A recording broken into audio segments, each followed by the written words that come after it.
કાલે આપણે જોયું કે ભાઈ સાર્તમમાં સાર્તમ તેમ કે શરણાગતિ જ છે, કારણ કે શરણાગતિમાં દરેક જીવનો અધિકાર છે. શરણાગતિમાં એમ કહે કે જીવે પોતાનું બળ નહીં વાપરીને એમ કહે કે ભગવાન પર ભરોસો રાખવાનો છે. એટલે જેમ ભક્તિ યોગની અંદર કર્મયોગ અને જ્ઞાન યોગ જરૂરી છે, શરણાગતિમાં એવું નથી. શરણાગતિમાં દરેકને અધિકાર છે.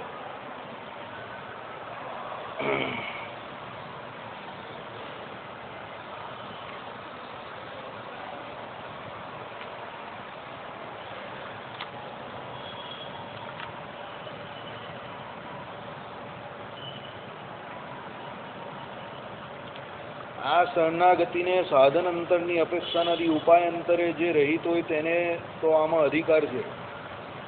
કહેવાનો મતલબ એવો છે કે ભાઈ કોઈ પણ પ્રકારના સાધનોની આમાં જરૂર નથી. ભક્તિ યોગમાં જેમ સાધનોની જરૂર છે એમ શરણાગતિમાં સાધન અંતરની સાધનોની જરૂર નથી.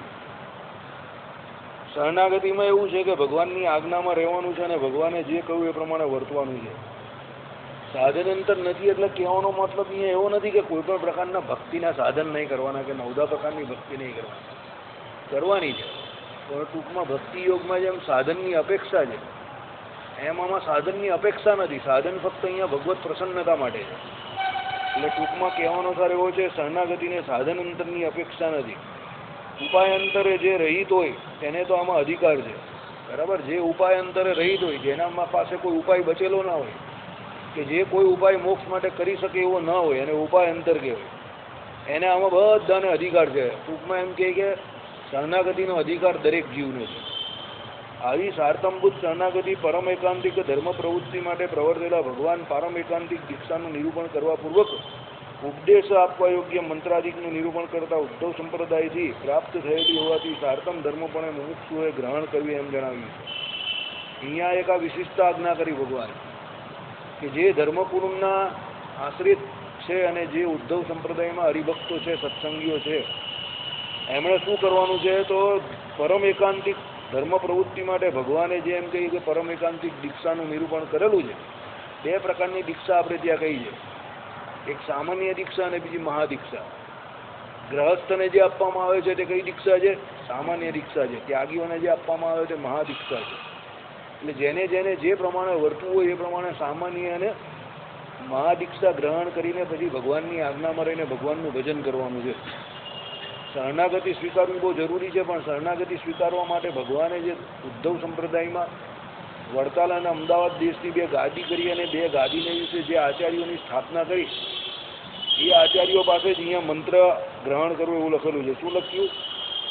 દીક્ષાનું નિરૂપણ કરવા પૂર્વક ઉપદેશ આપવા યોગ્ય મંત્રાદિકનું નિરૂપણ. એટલે જે મંત્ર જે છે મહારાજશ્રી આપણે આપે છે એનાથી શરણાગતિ તમારી શું થાય એવું કહેવાય કે તમે શરણાગત ભગવાનના થયા, કે તમે શરણાગતિ સ્વીકારીએ. તેવા દીક્ષા પ્રકરણમાં પ્રકરણ 4 અધ્યાય 46માં ઇત્યાદિ વચનો છે. ઘણા બધા છે. જો પહેલા આચાર્ય ઉદ્ધવ સંપ્રદાયના દીક્ષા ભગવતી યથા, પછી સામાન્ય સવિશેષાચા પુરભ્યો, એમ તમને સામાન્ય અને સવિશેષ બંનેની વાત કરી. દીપ્તં જ્ઞાનમ પ્રદપાદ્ય સ્વયં શ્રી કૃષ્ણ વાસુદેવ એ ગોલોકાધિપતિ સ્વયં ઉપાસ્ય દેવતા. એટલે એ દીક્ષા કોની છે? તો ગોલોક અધિપતિ જે શ્રી કૃષ્ણની છે. પછી શ્રી કૃષ્ણ દેવમ શરણમ પ્રપન્નો અસ્મિ સ પાતુમાં. બરાબર? આ પ્રમાણે બધા શ્લોક કયા છે આપણા. આમાં સંસ્કૃતિ થકી જે ભય પામે તે સર્વ કોઈ અધિકારી થાય. જેને એમ કહે કે જન્મ મરણ રૂપી સંસ્કૃતિનો ભય લાગે તો બધા આ દીક્ષામાં અધિકારી કહેવાય. એટલે જેને મોક્ષ મેળવવો છે એ બધા દીક્ષા માટે અધિકારી.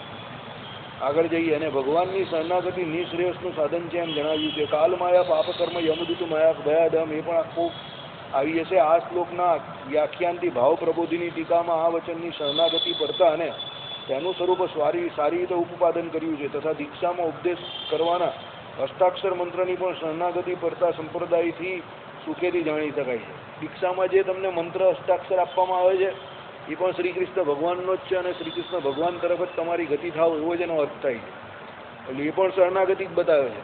ટોટલ આખો સંપ્રદાય જ આપણો શ્રી કૃષ્ણ ભગવાન તરફ શરણાગતિનો છે, અને એ શ્રી કૃષ્ણ ભગવાનના ધામમાં જ છેલ્લે જવાનું છે. એટલે ભગવાને 121માં શ્લોકમાં છેલ્લે કહી દીધું કે ગોલોક ધામ. કયું? શ્રી કૃષ્ણ ભગવાન જેમાં રહે તે જ ગોલોકધામ. બરાબર. શ્રી કૃષ્ણ સેવા મુક્તિસ્થ ગમ્યધામ, એ ગોલોકધામમાં રહીને એ ભગવાન શ્રી કૃષ્ણની સેવા કરવી એને જ મુક્તિ ગઈ. એટલે આખા સંપ્રદાયના મુખ્ય હીરો તરીકે, ઈષ્ટદેવ તરીકે ભગવાને અને શ્રી કૃષ્ણ ભગવાનને જ મૂકી દીધા. બરાબર. પોતાનું જ કયું આગલા રૂપ, એટલે પોતાનું જ આગલું સ્વરૂપ, એટલે પોતે જે આગલા અવતારમાં જ્યારે શ્રી કૃષ્ણ નામથી ઓળખાતા હતા એ જ ભગવાન પોતે સાક્ષાત બીજા. એટલે શ્રી કૃષ્ણના જે બે અવતાર કયા વાસુદેવ મહાત્મ્યમાં, એક કળિયુગમાં અને એક એમ કે દ્વાપર અને કળિયુગની કેમાં સંધિકાળમાં. એટલે બે અવતારમાં ભગવાન શ્રી હરિ પણ શ્રી કૃષ્ણ રૂપે જ અવતરેલા. ભગવાનનું પણ એક હરિકૃષ્ણ નામ હતું જ એટલે. બરાબર. એટલે શ્રી કૃષ્ણ પરબ્રહ્મ કોઈ બીજું તત્વ નથી, એક જ તત્વ છે. આજે મેં મારી પેલી ઓરિજિનલ કોમેન્ટમાં લખેલું છે 5 ભેદની વાત કરેલી છે. બરાબર. વાસુદેવ દલાલમાં. અને જે કપડાં વપડા પહેરાવ હોય તો પહેરાવી દેજો તમે, બહુ મોટું લખેલું છે 5 ભેદનું. માહિતી તમે પણ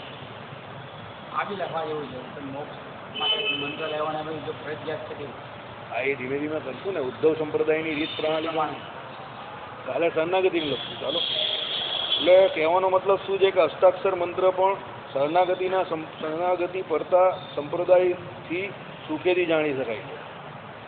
એટલે અષ્ટાક્ષર મંત્ર તો શું તમારી શરણાગતિ બતાવે છે, અને એનો જપ કરવો બહુ જરૂરી છે. અષ્ટાક્ષર મંત્રના જપ વગર મોક્ષ ન થાય. બરાબર. ચાલો. શરણાગતિનું સ્વરૂપ અને અષ્ટાક્ષર મંત્ર તમને મહારાજશ્રી વગર મળે પણ નહીં. તમે જાતે એકલા કરો તો પણ મોક્ષ નહીં થાય ભાઈ. એમાં પણ એવું છે. મહારાજશ્રી પાસે લેવો પણ જરૂરી છે અને એનું જપ કરવું પણ જરૂરી છે. તમે લીધો છે અષ્ટાક્ષર મંત્ર મહારાજશ્રી પાસે? દીક્ષા લીધી છે? નથી લીધી? સારા માણસ તો તમારા છોકરા આખા ગામમાં ઢીંડેરો પીટે, લોકોને વળતાલ લઈ જાય, તમે જ બાકી રહી ગયા. તમે દીક્ષાની લઈ આવ્યા લઈ આવજો ગમે ત્યારે જઈને. બરાબર. મહારાજશ્રી પાસે કંઠી પહેરે નહોતું, પણ દીક્ષા વગરની કંઠી છે. આ તો લાયસન્સ છે પણ ગાડી નથી, એવું કામ છે તમારી પાસે. ગાડી નહીં તો લાયસન્સ શું કામનું? એને ખિસ્સામાં રાખીને જોયા કરવાનું ખાલી. બરાબર. ગાડી તો જોઈએ જ ને ચલાવવા માટે. એની 2 મહિના મારી પાસે ગાડી નહીં, હું કેટલો દુઃખી થઈ ગયો. એક તો કોઈની પાસે મંગાઈ પણ નહીં આપણાથી. બરાબર. કારણ કે તમારા બોડી ઉપર, તમારી બોડી લેંગ્વેજ ઉપરથી કોઈ આપે જ નહીં તમને ગાડી. એવું તો કોઈને કહેવાય જ નહીં કે ભાઈ હું બહુ ગરીબ છું, મને ગાડી આપી દે. પેલો કોઈ કયા એંગલથી તું ગરીબ લાગે. બરાબર. એટલે બધી તકલીફ બહુ મોટી છે. દીક્ષા લઈ આવજો. દીક્ષા વગર તમારું કામ નહીં થશે. ટ્રેનમાં ચાલ્યા જાઓ વડતાલ, એ તો પ્લેનમાં ચાલ્યા જાઓ. બરાબર. ચાલો. એટલે શરણાગતિનું સ્વરૂપ અને તેના અનુંગભૂત અનુકૂલ્ય અધિક પંચકનું સ્વરૂપ જે આવ્યું ને, પંચક અર્ધ પંચક જેને કહેવાય છે. બરાબર. આપણે પેલામાં પણ વાત કરેલી, રામાનુજ વેદાંતની જ્યારે વાત કરેલી ને ત્યારે કે ભાઈ અનુકૂલ્ય અધિક પંચક સ્વરૂપ. મેં કહું ને લક્ષણ 6 નથી, 5 જ છે. બરાબર. એટલે શું છે? અને સાધનાંતરની અપેક્ષાએ આનો વિશેષ. સાધનાંતર એટલે બીજા જે સાધનો અલગ અલગ કયા એના કરતાં એમ કે આ શરણાગતિ શું છે? વિશેષ છે. બરાબર. આ સર્વ અર્થ શિક્ષાપત્રી ભાષ્યાદિકમાં સ્પષ્ટ છે. એટલે શિક્ષાપત્રીમાં આપણે ચલવો જ છે. અહીંયા વચનામૃતમાં તો આ અર્થની ભગવાનનો દ્રઢ આશરો એક સર્વ સાધનમાં મોટું સાધન છે. કલ્યાણ તો એક ભગવાનના આશ્રય કરીને જ થાય છે. અતિ દ્રઢ ભગવાનનો આશરો કરવો એ જ મત અતિસારમાં સાર છે. ઇત્યાદિકથી વિશેષ સ્પષ્ટતા કરી છે. એટલે ભગવાને જ્યાં મોક્ષની વાત કરી તેમાં શું દ્રઢ આશરો જે છે એ જ મોક્ષનું અસાધારણ કારણ બતાવેલું છે. સંપ્રદાય આપણો કેવો છે? આખો રામાનુજ વેદાંત પર આપણું આખું અધ્યાત્મશાસ્ત્ર છે. રામાનુજ વેદાંત અને રામાનુજાચાર્યનું જે અધ્યાત્મશાસ્ત્ર છે આખું શરણાગતિ પર જાય છે. બરાબર. એની ઉપરથી આપણો અર્થ પણ શું છે? શરણાગતિ પર જ જાય છે. રામાનુજાચાર્યના તમે કોઈ પણ મોટા આચાર્યને સાંભળજો કે એમાં તમને શરણાગતિ જ દેખાશે. એમ શ્રીજી મહારાજે પણ એ શરણાગતિને સ્વીકારેલી છે. આપણે ત્યાં બાહુબળે કલ્યાણ નથી ભાઈ. બરાબર. આપણે ત્યાં બાહુબળે જે કંઈ કરવાનું છે તો શું કરવાનું છે? ફક્ત સાધન જ કરવાના છે. અને એ બાહુબળથી કરવાના છે, પણ એ બાહુબળનો એમાં શું ભાવ લાવવાનો નથી. બરાબર. એ હજુ પણ નથી આવતું. આપણા સત્સંગમાં પણ નથી આવતું. બહુ બાહુબળ છે બધાને. આમ કરી નાખ્યું, પેલું કરી નાખ્યું, ફલાણું કરી નાખ્યું, ઢીકણું કરી નાખ્યું. બાહુબળ નહીં રાખવાનું. ભગવાનની ઈચ્છાથી નિમિત્ત બનાવ્યા ભગવાને, એવું વિચારવાનું. બાહુબળ આ માર્ગમાં બાહુબળ ચાલતું જ નથી ભાઈ, કે મેં કરી નાખ્યું, આમ થઈ ગયું, તેમ થઈ ગયું, ફલાણું ઢીમકું. બહુ ઉણપ છે બધામાં. આટલા સભ્ય છે, ફલાણા છે, ઢીમકા છે, બહુ પ્રચાર કરી નાખ્યો, પ્રસાર કરી નાખ્યો. આપણે કોઈ પ્રચાર પ્રસાર કરવાવાળા નથી. આપણે ભગવાને જેટલી જ્ઞાન શક્તિ આપી એ પ્રમાણે આપણે આપણા પ્રયત્ન કર્યા કરવાના. આપણામાં ભગવાને ખાલી જે મૂકેલું છે કેવું, આ બલ્બની અંદર પેલો તાર મૂકેલો હોય ને એના જેટલું ભગવાને મૂકેલી છે અલ્પ જ્ઞાન શક્તિ છે આપણી જીવની અત્યારે બદ્ધ અવસ્થામાં. એનો જે કંઈ વિસ્તાર વિચાર તમને વિચાર વિસ્તાર જે કંઈ પ્રચાર પ્રસાર દેખાય છે તે ભગવાનને કારણે છે, પરમાત્માની કૃપાને કારણે. એટલે એ બાહુબળનું દર્શન તમે કરાવવું જ નહીં બહાર પણ કોઈને, કે ભાઈ આમ કરી નાખ્યું, પેલું કરી નાખ્યું, ફલાણું કરી નાખ્યું, ઢીકું કરી નાખ્યું, કંઈ કરી નાખ્યું નથી આપણે. બરાબર, હકીકતમાં પણ કંઈ કર્યું નથી. આમ બોલવા માટે બધા ભલે બોલતા હોય, પણ આમ હકીકતમાં પણ એવો કંઈ બહુ મોટું કંઈ આ સંસારમાં આવીને કામ નહીં કર્યું. કારણ કે બધા જેટલા ભગવાન મેળવવા હતા કે જેટલા બહુ મોટા વિદ્વાન થઈ ગયા, તો બધા 30-32 વર્ષમાં પ્રસ્થાન રહીને, પ્રસ્થાન ચતુષ્ટયીને હિન્દુ સંસ્કૃતિમાં બધે એ લોકો પોતપોતાના એમ કહે કે સંપ્રદાયના ઢોલ નગારા વગાડી દીધેલા, પોતાનો મત રજૂ કરી નાખેલો અને ભગવત પ્રાપ્તિ કરી નાખેલી. એટલે આમ વાસ્તવિકતામાં તો આપણે કંઈ કર્યું જ નથી. પણ એ ઢોલ નગારા વગાડવાની જો આપણે આદત પડી હોય તો આદત ભૂલી જવી જોઈએ. બરાબર, એ આદત બહુ નકામી આદત છે. હરિભક્તોમાં એ આદત ન સારી. ગામમાં તો લોકો એ બધી વાત કર્યા કરે, પણ આપણામાં એ આદત ન સારી કે આમ કરી નાખ્યું, પેલું કરી નાખ્યું, ફલાણું કરી નાખ્યું, ઢીમકું કરી નાખ્યું. સહેજે સહેજે જેટલું થાય એટલું કર્યા કરવાનું. નેકી કર દરિયા મેં ડાલ. બરાબર, જોનારો ફક્ત પરમાત્મા જ છે, બીજાને બતાવવાની કોઈ જરૂર નથી. જેણે જે જોવું હોય તે જોયા કરશે અને જેણે જે કહેવું હોય તે કહ્યા કરશે. આપણે ફક્ત ભગવાને કહ્યું એ પ્રમાણે આપણું કર્મ જ કરવાનું, ભગવાનને રાજી કરવા. એ પણ હું વાવવા માટે પણ નહીં કે કોઈને બતાવવા માટે પણ નહીં. બરાબર, ખાલી ભગવાન રાજી થવા જોઈએ એ પ્રમાણે રોજે રોજ આપણે વર્ત્યા કરવાનું. એટલે ભગવાનની કલમની અંદર, એટલે ચોપડીની અંદર આપણું નામ આવી જશે. સમજ્યા? બાકી આ બાહુબળ બહુ નકામી વસ્તુ છે. ચાલો, એટલે ભગવાનનો અનુકૂલ્યાદિકા જે પંચકની વાત કરી, અર્થપંચક આપણે અહીંયા ચલવા છે. એનો અર્થ શિક્ષાપત્રી ભાષ્યમાં છે. પછી મહારાજે વચનામૃતની વાત કરી. આ ભૂમિકામાં શાસ્ત્રનો આશય નિરૂપણ કરવાનો પ્રસંગ હોવાથી વિષય માત્રની સૂચના કરી સમુચિત છે, પણ તેનું સ્વરૂપ તેના અંગ આદિકનું નિરૂપણ સમુચિત નથી. માટે તેના નિરૂપણની નિવૃત્તિ પામીએ છીએ. યદ્યપી આ શરણાગતિ બીજા સાધનોની અપેક્ષાએ રહી જ છે અને બીજા સાધનના સહચર્યને સહન કરતી નથી. અથાપી શરણાગતે કર્મ જ્ઞાન ભક્તિએ રહિત થવું એમ આશંકા કરવી નહીં. જો આવી ગયું શું કહ્યું? બીજા સાધનની અપેક્ષાએ રહી જ છે. પાછી આ જે શરણાગત થયો તેને શું બીજા સાધનના સહચર્યને એ સહન પણ નહીં કરતી. એટલે બીજા સાધનોનું બળ ન રાખવું કે ભાઈ એ તો મારો તો મોક્ષ થશે જ ને, હું તો રોજની 500 મારા ફેરવું છું, મારો તો મોક્ષ થશે જ ને કે હું તો રોજ આખું મંદિર સાફ કરું છું, મારો તો મોક્ષ થશે જ ને હું રોજ 1000-2000 માણસને જ્ઞાન આપું છું. બરાબર, મારો તો મોક્ષ થશે જ ને, મારી પર ભગવાન તો રાજી છે, મારો તો મોક્ષ થશે જ ને, મારા તો 5 પેઢીથી પૂર્વમાં બધા સત્સંગી જ છે. બરાબર, આ બધું શું છે? તમારી શરણાગતિમાં આશરામાં પોલ છે. બધી અગરમ બગડમ તગડમ વાત છે, આજુબાજુની વાત, જેને કોઈ તમારી વાસ્તવિકતા જોડે કંઈ લેવાનું નથી. બરાબર, વ્યવહારિક કામમાં પણ ઘણા માણસ બધી આજુબાજુની વાત બહુ કરે. એટલે પછી આપણે કેવું પડે તો મુદ્દા પર આવી જાય. મુદ્દા પર આવ તો હું યશ કે નો કરીને આગળ વધું, એ બધી આજુબાજુની વાત નહીં કર. બરાબર, આપણો મારો કાન જે છે ને, તો બધી આજુબાજુની વાત સાંભળવાનો આદિ નથી. જે કહેવું હોય તો મુદ્દા પર આવ સીધો, તને શું નડે છે ને શું નથી નડતું. સમજી ગયા? આમાં પણ એવું જ છે. ભગવાન કંઈ શરણાગતિ એટલે શરણાગતિ, એક મુદ્દાની સીધી સત વાત. પછી તમે ખોટું તમારું બાહુબળ બતાવો કે મને શાસ્ત્રના અર્થમાં બહુ સમજ પડી જાય એટલે મારું કલ્યાણ થઈ જશે. પેલો કંઈ કહું માળા ફેરવું એટલે કલ્યાણ થઈ જશે, પેલો કંઈ કહું અહીંયા પ્રદક્ષિણા કરું એટલે કલ્યાણ થઈ જશે, પેલો કહું રોજ મંદિર આવું એટલે કલ્યાણ થઈ જશે, પેલો કંઈ કે ધનવત કરું એટલે કલ્યાણ થઈ જશે, પેલો કંઈ કે ભાઈ હું સેવા કરું એટલે કલ્યાણ થઈ જશે. એનાથી કંઈ આ બધું શું છે? શરણાગતિમાં રહેલી શું છે? પોલ છે. કારણ કે શરણાગતિ કરતાં વધારે તમે જે કંઈ કરો છો એમાં વધારે માલ માનેલો છે, એમાં વધારે બળ તમે માનો છો. શરણાગતિ એટલે શું? સીધા આપણી જેમ જ, આપણી જેમ કેમ કહું છું, અહીંયાથી ઊભા રહી જવાનું ને આરતીમાં લોકો ધક્કા મારતા મારતા આમામ આમામ કરતા તમને દર્શન થાય ને સીધા બહાર નીકળી જાઓ રાજીના રેડ થઈને. આ શરણાગતિ.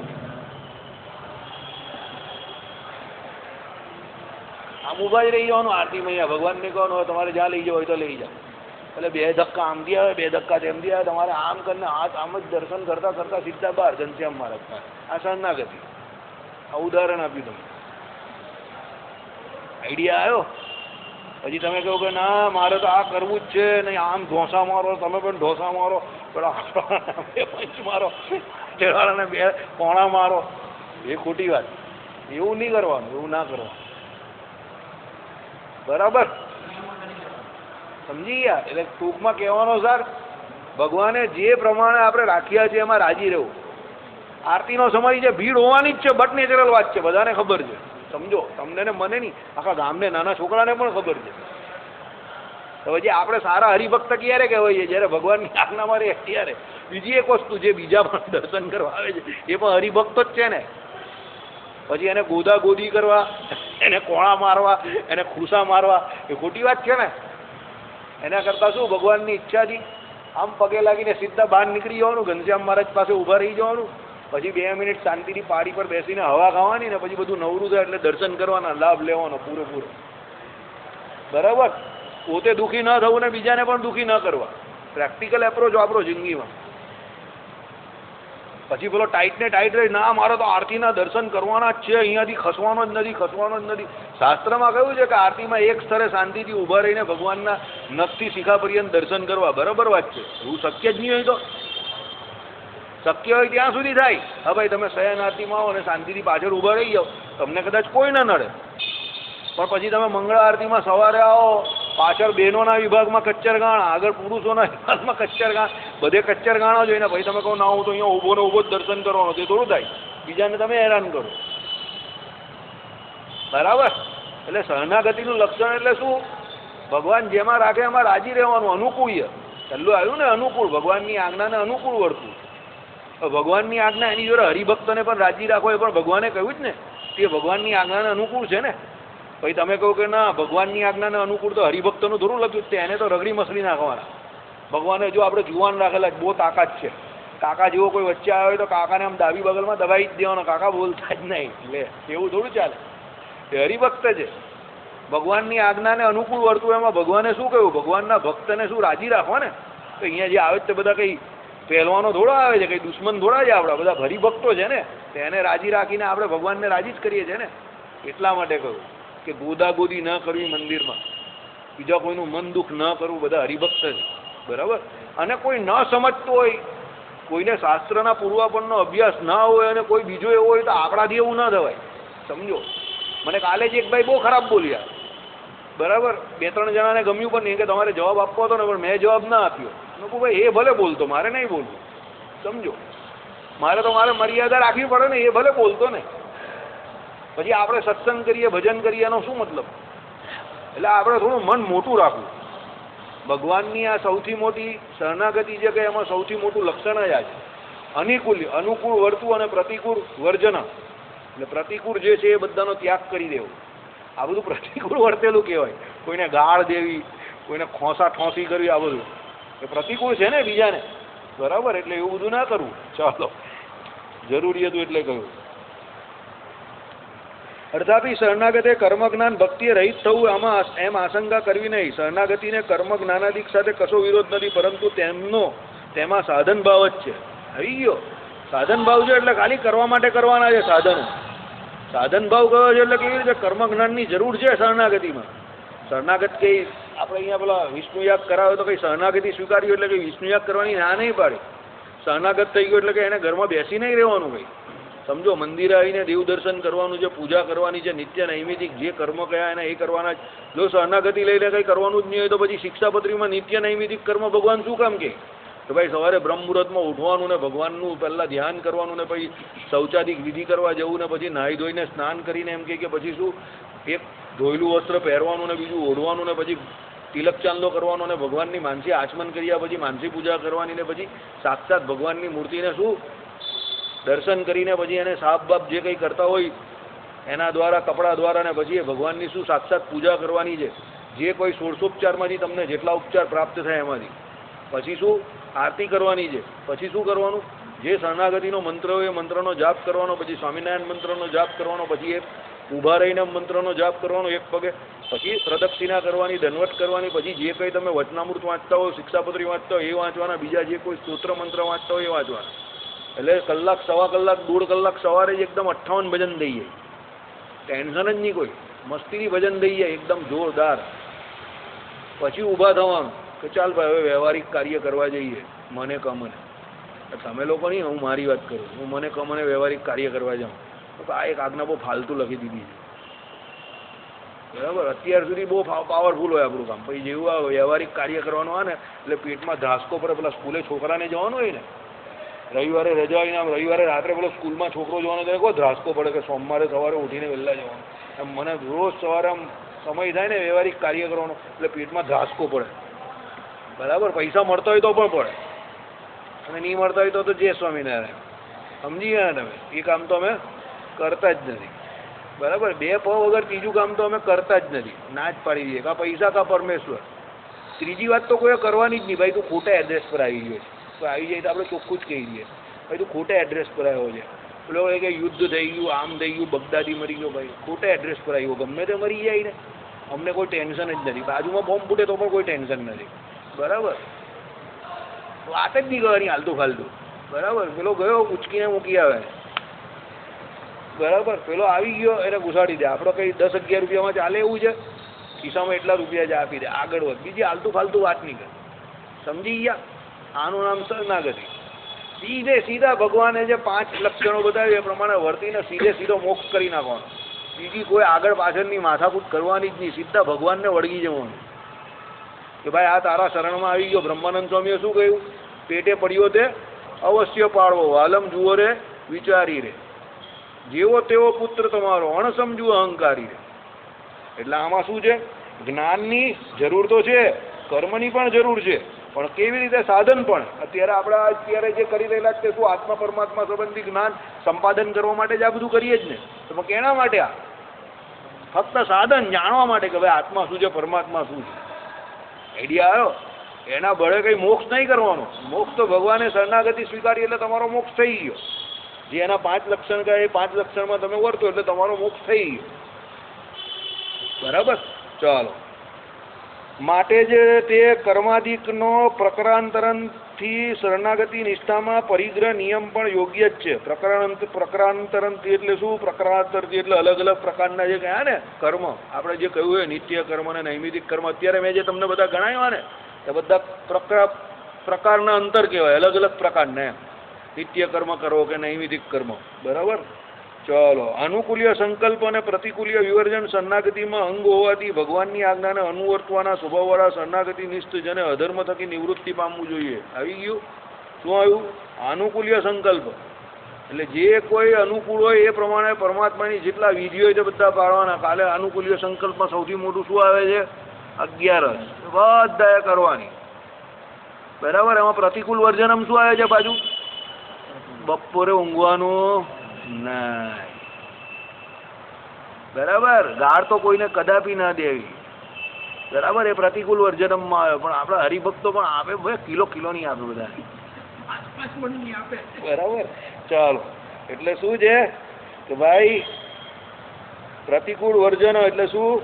અનુકૂલ્ય સંકલ્પ અને પ્રતિકૂલ્ય વિવર્જન શરણાગતિમાં અંગ હોવાથી ભગવાનની આજ્ઞાને અનુવર્તવું એ એનો ધર્મ છે. અધર્મથી દૂર રહેવું, ધર્મમાં પ્રવર્તવું. એ રીતે શરણાગતિમાં ધર્મ અનુવર્તે છે. એટલે એવું નહીં ધર્મ નથી શરણાગતિમાં.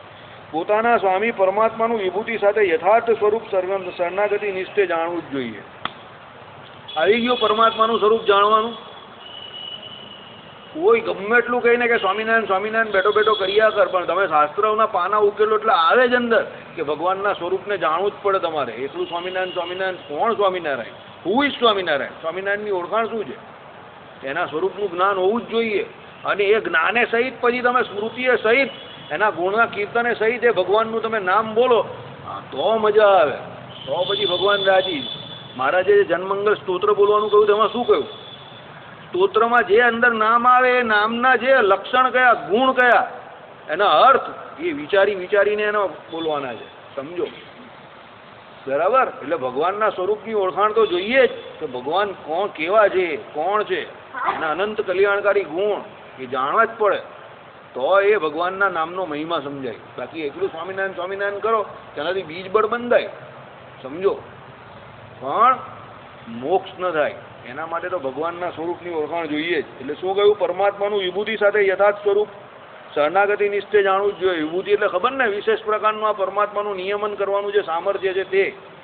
ભગવાને કેવા અનંત કોટી બ્રહ્માંડ બનાવેલા છે, અને બ્રહ્માંડમાં પાછા બ્રહ્માંડના અધિપતિ દેવતાઓ બનાવેલા છે, અને પાછા અનંત કોટી બ્રહ્માંડમાં જે શબ્દ સ્પર્શ રૂપ રસ અને ગંધ બધા પંચ વિષયો જે છે તે બધા જીવને એમ કે પોતપોતાના અધિકાર અને પૂર્વના કર્મને હિસાબે જ મળે, એ બધું પરમાત્માનું નિયમન છે.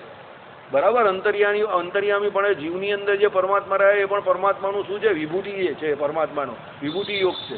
પછી આ બ્રહ્મા રૂપે પરમાત્મા છે એ પણ પરમાત્માનો વિભૂતિ યોગ છે. પછી શું? તમોગુણના દેવતા એવા શિવ રૂપે પરમાત્મા વર્તે છે અને પ્રલય કરે છે, પ્રલય રૂપ લીલા પરમાત્મા કરે છે, એ પણ પરમાત્માનું વિભૂતિ છે. પછી આ એમ કે પશુ પક્ષી જે બનાવ્યા તે આ પૃથ્વી જળ તેજ વાયુ આકાશ આ બધું જે બનાવ્યું, આ પાણીનું કામ શીતળતા ને આ તે બધો પરમાત્માનો વિભૂતિ યોગ છે. અને બધું એમ કે આ જે કાળચક્ર આખું ચાલ્યા કરે છે એટલે બધું પરમાત્માનું વિભૂતિ યોગમાં આવે. આ બધું ઓળખવાનું. આ પરમાત્માએ કેવું નિયમન રૂપ ઐશ્વર્ય મૂકેલું છે પોતાનું. બરાબર. અને એના દ્વારા કેવું અનુક્રમથી યથાક્રમ આખા બ્રહ્માંડનું કાર્ય ચાલે છે. અને આજનું નહીં ચાલતું, અનંત કોટી કાળથી ચાલે છે અને અનંત કોટી કાળ સુધી આમ જ ચાલતું રહેશે. કેમ? આ પરમાત્માની કઈ વિભૂતિ છે? લીલા વિભૂતિ છે. એ જ પ્રમાણે પરમાત્માની નિત્ય વિભૂતિને પણ ઓળખવી કે ભાઈ પરમાત્માની નિત્ય વિભૂતિ કેવી છે? અપુનરાવર્તી છે. બરાબર. એમાં કોઈ પણ પ્રકારનો ફેરફાર થતો નથી. શીતળ શાંત છે રે તેજની ઉપમા નવ દેવાય.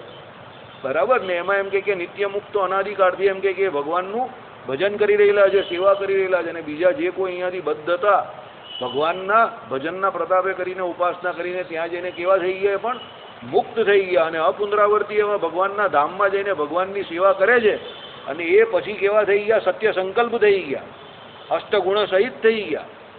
આવો પરમાત્માનો વિભૂતિ યોગ છે કે ભાઈ બધે એવા જીવ હોય એ પણ એ પરમાત્માને શરણે જાય તો એમ કે મુક્ત કોટીમાં આવી જાય અને કેવા અપુનરાવર્તી એવા ભગવાનના ધામને પામીને ત્યાં ભગવાનની સેવામાં કાયમને માટે આનંદને પામે છે. આ પરમાત્માનો વિભૂતિ યોગ. એ કઈ વિભૂતિ છે? નિત્ય વિભૂતિ છે. આ કઈ વિભૂતિ છે? લીલા વિભૂતિ છે. બરાબર. ત્યાં કોણ? નંદ સુનંદ ગરુડ વિશ્વક્ષેન આદિ પાર્ષદો રાધાજી લક્ષ્મીજી એ કાયમને માટે રહેલા છે, નિત્ય મુક્તો છે. અને બીજા અનંત કોટી મુક્તો રહેલા છે. બરાબર. ચિદાકાશ જેને કહેવામાં આવે છે તે, અને એ ચિદાકાશ કેવો છે? બધાનો સર્વનો આધાર છે. અને એ ચિદાકાશની અંદર જ એમ કે અનંત કોટી બ્રહ્માંડ રહેલા છે. અને એ અનંત કોટી બ્રહ્માંડમાં અષ્ટાવરણે યુક્ત એવા એક એક બ્રહ્માંડ, અને એવા એક એક બ્રહ્માંડના અધિપતિ કોણ છે? પાછા બ્રહ્માજીને. એવા અનંત કોટી બ્રહ્માંડ, અને એવા અનંત કોટી બ્રહ્માંડના અધિપતિ કોણ? મારા ઈષ્ટદેવ પુરુષોત્તમ નારાયણ. આ પરમાત્માનું મહાત્મય આ વિભૂતિ યોગ છે. બરાબર. ગંધમ પુષ્પમ સમર્પયામિ. બધા 51 રૂપિયા અહીંયા મૂકી દો અને આગળ વધુ. હવે શું છે? યથાર્થ સ્વરૂપ શરણાગતિ. હવે તો જ્ઞાન પણ પ્રપત્તિ નિષ્ઠને અપેક્ષિત જ છે. જ્ઞાન પણ જરૂરી છે. પ્રપત્તિ જેણે લીધી એને શરણાગતિ લીધી એટલે. બરાબર. કાલે આપણે જોયું ને શરણાગતિ લીધી એટલે કઈ શરણાગતિના ઢોલ નગારા નહીં વગાડવાના. મેં તો શરણાગતિ કઈ કરવાની જરૂર જ નથી. પેલા અદ્વૈતીઓની જેમ મહારાજ કહી ને તો ભાઈ ભ્રમ થઈ ગયો, ભ્રમ થઈ ગયો, ભ્રમ થઈ ગયો, હું પોતે ભ્રમ થઈ ગયો એવું જ્ઞાન થઈ ગયું એટલે પછી ભજન કરવાની કોઈ જરૂર જ નથી. એમ કરીને બેઠેલો હોય તો બેઠેલો જ રહે. કોઈ પણ પ્રકારના નિયમ કે કોઈ પણ પ્રકારના સ્તોત્ર મંત્રનો જપ એવું બીજું કંઈ કરે જ નહીં પૂજા હતી. કહેવાનો સાર ટૂંકમાં શું છે કે ભાઈ શરણાગતિ લીધી એટલે કંઈ પથરા નહીં તોડવાના. શરણાગતિ લીધી એટલે શું છે? જે કંઈ ભગવાન સંબંધી, આત્મા સંબંધી જ્ઞાન, પરમાત્મા સંબંધી જ્ઞાન. જ્ઞાન એટલે શું? જાણપણું. એટલે પોતે પોતાના સ્વરૂપને ઓળખવાનો છે, પરમાત્માને ઓળખવાના છે. અને ત્યાજ્ય એવી જે માયા છે, હે રૂપ માયા, એને પણ જાણવાની છે, ઓળખવાની છે. બરાબર. શરણાગતિ છે એટલે કઈ આવ બાપુ શરણાગતિ થઈ ગઈ. બરાબર. પણ હવે એવા જે માણસ હોય ને એના ભાગ્યમાં એવું પાછું હોય જ નહીં. યાદ રાખજો. હું વર્ષોથી એવું વિચારતો હતો કે આપણા બાપા બહુ મજબૂત હોય તો આપણે કહો આમ ટાંટિયા નાખીને ઊંઘી જઈએ. તો મારા બાપા એ મારા બાપા જ છે. મારા બાપા કે હું તારી પર ટાંટિયા નાખીને નહીં ઊંઘી જાઉં બેટા. કારણ કે એ મારાથી પહેલા એવું વિચારતા હોય તો જ મારા બાપા હોય ને. બરાબર. એટલે એ મને 13-14 વર્ષથી જ દોડતો કરી નાખ્યો. એને ટાંટિયા નાખી દીધા મારી ઉપર. વિચાર કરો તમે. એટલે સમજી લેજો કે આપણે એવું વિચારતા હોય કે આપણે બહુ હોશિયાર, પણ આપણા બાપ હોય જ છે દુનિયામાં બધા. ના ભગવાન બધાના બાપા છે. બરાબર. કારણ કે હું નાનો તો ત્યારથી એવું વિચારું કે આપણા બાપામાં બહુ મોટા માણસ હોય તો આપણે કેવા ટાંટિયા નાખીને ઊંઘી જઈએ. હવે હું વિચારું એ પહેલાં તો અમારા બાપાએ કામ કરી નાખ્યું કે હું તારીખ પર ટાંટિયા નહીં નાખીને હું બેટા. બરાબર. એટલે બહુ એવું હું હોશિયાર માનતો હતો મારી જાતને. હવે મારા બાપા તો મારી વધારે જ હોશિયાર હોય ને. બરાબર. એમાં ભગવાનનું પણ આવું છે. આ ઉદાહરણ તમને હસવામાં આપ્યું, અત્યારે જ આવ્યું ને મગજમાં, કંઈ વિચારીને ના આવેલો. બરાબર. પણ આ ભગવાન વિશે પણ એવું જ છે. આપણે આપણી જાતને હોશિયાર સમજતા હોઈએ. ભગવાન કે હું તમારા બધાનો બાપ છું. મને બધી ખબર પડે છે કે તારા મનમાં શું ચાલે છે. ઉસકે આગે છે ક્યાં છુપાના જીસકે હાથ મેં ડોર, જીવન દોર બધી એમના હાથમાં છે. એટલે ચીટિંગ કરે ન ચાલે. તમે એમ કહો કે ભાઈ શરણાગતિ લઈ લીધી ને, હવે ભજન કરવાની કા જરૂર છે, હવે આ પુસ્તક વાંચવાની કા જરૂર છે, હવે આ છોકરાને અહીંયા માળા કરવાની કા જરૂર છે, મંદિર આવવાની કા જરૂર છે, આ ઉંમરમાં હું ભજન કરવાનું, આ ઉંમરમાં તો ધમાલ મસ્તી કરવાની હોય, હોટલમાં જા, ડાન્સ પાર્ટીમાં જા. બરાબર નહીં ભાઈ, એવું નથી. ફાટી જવાનું નથી, બરાબર, ઇતરાવાનું નથી. શરણાગતિના પણ નિયમ છે, સમજો. ચાલો, એટલે જ્ઞાન પણ જોઈએ. વૈરાગ્ય તો અપેક્ષિત છે જ, આવી ગયું. બરાબર. કેમ છે? પેલો એકાંતિક ધર્મ ચાલતો હતો ત્યારે આપણે વાત કરતા હતા ને કે ભાઈ એકાંતિક ધર્મની વાત કરી છે, અને આપણે ત્યાં ભલે એમ કે શરણાગતિથી મોક્ષ કયો જ, પણ એ શરણાગતિની અંદર જ અંતર્ગત જ શું એકાંતિક ધર્મ આવી જાય છે, એ કે એનાથી જુદો નથી. કેમ છે? મજા આવી ગઈ ને તમને બધાને? બરાબર. ભગવાન કહે ને, કહાં ભાગોગે, मुझसे बचकर जाओगे कहाँ, मेरे सिवा इस दुनिया में कोई है ही नहीं मेरे दोस्त. इस ब्रह्मांड से बाहर तुम निकल नहीं पाओगे. જયંતની પાછળ આકાશવાણી થતી હતી ને, મુझसे बचकर भागोगे कहाँ, એવું છે. જયંતની જગ્યા પર આપણે જીવ છે, આપણે ભાગી જ રહેલા છે સંસ્કૃતિમાં. બરાબર. આપણે એમ કે છટકી જઈશું. ભગવાન કે ભાઈ લીલા વિભૂતિમાં મારી, નિત્ય વિભૂતિ મારી, તારા લક્ષણ એવા જાય નહીં, તું નિત્ય વિભૂતિમાં જાય, લીલા વિભૂતિમાં અટવાયા કરે, તો તું જવાનો કા બેટા બહાર. બરાબર. એટલે ભગવાન કહે કે ભાઈ તું મને છેતરી શકે ના. એટલે જીવ કોઈ દિવસ ભગવાનને છેતરી શકવાનો નથી. એટલે શરણાગતિના નામ પર ચરી ખાવાનું નથી. જે કોઈ નિયમ છે, જેના એ નિયમમાં તો રહેવાનું જ છે. ચાલો, આ શરણાગતને પોતાના નાથ પરમાત્મામાં તેમના મહાત્મય જ્ઞાનથી પરમ અનુરાગ થાય જ તો તેને ભક્તિ સર્વથી શ્રેષ્ઠ સ્વતઃ અતિ સ્વાદુ ફળની અપેક્ષા રહિત સ્વયં પ્રયોજન રૂપ ભક્તિએ જ ફળ થાય જ. બહુ ઊંચી વાત કરી. જો એને જ્ઞાન સિદ્ધ કરવાનું છે, પહેલા ધર્મની વાત આવી, એને ધર્મ પાળવાનો જ છે, એને જ્ઞાન પણ મેળવવાનું છે આત્મા પરમાત્મા સંબંધી. વૈરાગ્ય તો એનામાં જોઈએ જ. હવે વૈરાગ્ય આટલું થાય એટલે એને ભક્તિ તો થાય જ. ભક્તિ પાછી કેવી જોઈએ? શરણાગતને અતિશય સુસ્વાદુ અને ફળની અપેક્ષા રહિત. અને ભક્તિ જે છે એ જ પરમ ફળરૂપ છે એમ માનવાનું છે ને. કારણ કે ભજ ધાતુનો અર્થ અહીંયા શું થયો? સેવા. બરાબર. એટલે શું કહ્યું અહીંયા? ભક્તિ એ જ ફળ થાય જ. તો ધર્માધિક ચારનો શરણાગતિમાં સમાવેશ અવશ્યપણે વર્તે જ છે. એટલે એકાંતિકતા તો જોઈએ જ. એટલે પછી તમે કહો આ ભગવાન કેવી વાત કરે યાર, વચનામૃતમાં કહે કે એકાંતિક ધર્મ પાળે નહીં ને એકાંતિક ભક્ત થાય નહીં ત્યાં સુધી અક્ષરધામમાં ન જાય. પછી પાછા બીજા વચનામૃતમાં કહે કે ભાઈ શરણાગત હોય તો જ એનો મોક્ષ થાય, આશરામાં પોળ હોય તો મોક્ષ ન થાય. આ એક જ ભગવાન બે જગ્યા પર અલગ અલગ વાત કેમ કરતા હશે? અરે ભાઈ કોઈ અલગ વાત નહીં કરી, એ ભગવાન છે. બરાબર. આ જીવ હોય ને તે એના નાના નાના સ્વાર્થ માટે બધે અલગ અલગ બોલે, ભગવાન અલગ અલગ ન બોલતા હોય, આપણી સમજવામાં ભૂલ થતી હોય. એટલે આપણે એ પૂર્વાપરનો શાસ્ત્રોનો સંબંધ સમજવો પડે કે એકાંતિક ધર્મ કેવું કે ભાગવત ધર્મ કે એવું બધું શરણાગતની અંતર્ગત જ આવે છે. બરાબર. કાલે આપણે જોઈ લઈશું પાછા શ્રીપતિમ શ્રીધરમ સર્વદેવેશ્વરમ ભક્તિ ધર્માત્મજમ